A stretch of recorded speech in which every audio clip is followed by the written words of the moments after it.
Hello everyone and Madayaw. I'm re-recording this because I swear whatever I recorded just now just disappeared. It just disappeared.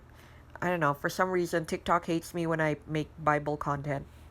Anyway, so let's pick up where we left off. We're still in chapter 27 and we will be going to 28 in a bit, okay? So Esau hates Jacob's guts right now because his father gave him a blessing. Not that he didn't have a blessing, he did, but it's a minor one and in which he will be subservient to his brother. You will see a lot of this thing happening in the Bible where the older brother will be subservient to the younger, or at least the younger brother will get a bigger portion than the older brother. It happens with Ephraim and Manasseh. It's happening here. Jacob's sons, Jacob and here, and yes, even his sons. Jacob favors Joseph. Joseph will be blessed among his brothers. The eldest did not become what's this, the line where Jesus would come from. It came to the fourth son, Judah, and there is a reason why, because God knows. And if you look at this Bible over here, there's so many plot holes. As a writer, you will see, hey, plot holes, but guess what, it will get plugged later on. And if it doesn't get plugged, it means it has not come to pass. And if you look at the news, it is scarily there. Things in the world is cyclical.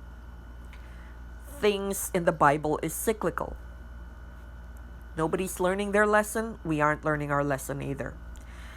As above, so below. As the heavens, so on earth. As the Bible, so in the present day. Anyway, so there.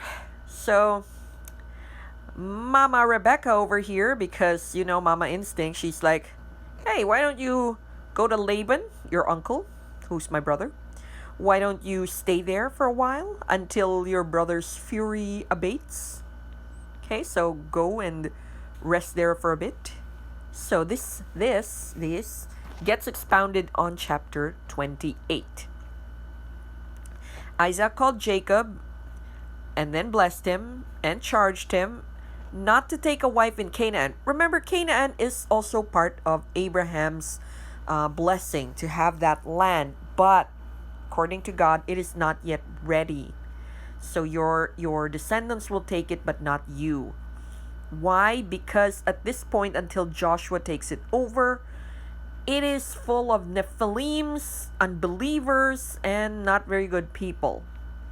Now, he wants him to go to Laban and get a wife there because he knows that they're of good stock, good quality people. And before you say incest, people are related to everybody in this at this point. So everyone's related to everyone. So you're just going to have to find which relative of yours is a nicer relative. So Esau actually marries Ishmael's daughter, who is from Canaan. And I think he has 2 wives there. But anyways, whoever Esau took as wife is actually not somebody Jacob or Rebecca likes. And he's very vindictive that way because he heard like, oh, I don't like anyone from Canaan. Jacob, go find someone else. And he's like, that's how it is. I'll take a wife from Canaan. So he's quite vindictive in that sense. And because he's like angry at, I don't know, Esau is such a red character, bad character, black character. He is prone to anger. He cusses a lot. And he's not such a good guy. It's overall, okay? He's not such a good guy. I think his only saving grace is he cooks well, because that's all that Isaac likes from him. Anyway, so we're continuing on. Jacob goes forth, and yes, upon his sojourn going to Laban's place, he tarried upon a certain place, which means he kind of lingered there, and because it was nighttime, he went to find a pillow, so he got a stone and used it as some sort of a pillow, and then he slept. And when he dreamt of a ladder set up on earth. On top of it reached to the heaven, and behold, angels of God ascending and descending on it. So this is Jacob's ladder. And behold, the Lord stood above it and said, I am the Lord of Abraham thy father, and the God of Isaac, and the land whereupon thou liest, to thee I will give you and your seed. So your descendants will spread abroad to the east, to the west, to the north, to the south, and you guys are gonna come back, and the earth will be blessed wherever you go. But this land is part of your inheritance, because I promised this to Abraham. Okay, so when Jacob woke up, and he's like, surely the Lord is in this place, and he was afraid, because whoa, this is the gate where heaven and earth is, and this is where the ladder to heaven is. So this became known as Jacob's ladder. And he rose up early in the morning, and he took that stone which he used as a pillow and used it for a pillar, poured oil on top of it.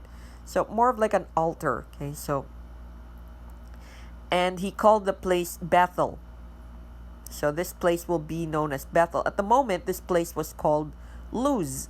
Now it's going to be called Bethel from here on out. So Jacob vowed a vow, saying, if God will be with me, that I go and will give bread, and will give me bread to eat and raiment to put on, I will come again to my father's house in peace, and shall the Lord be my God. And this stone which I have set for a pillar shall be God's house. And of all that thou I will surely give a tenth to thee. So this is also the origins of tithing. Okay, so this is where it's established that you give a tenth of what you own or what you earn back to God.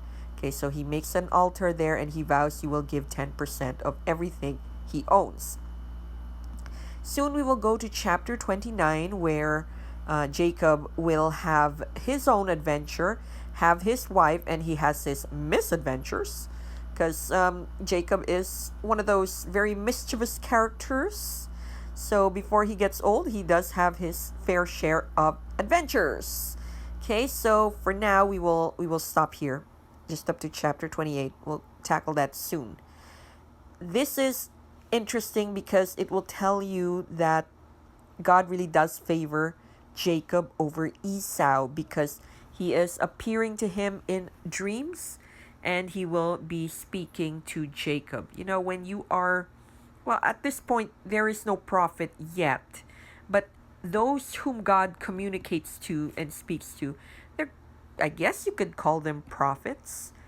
But yeah, so now God's chosen is Jacob, and he speaks to Jacob, and there.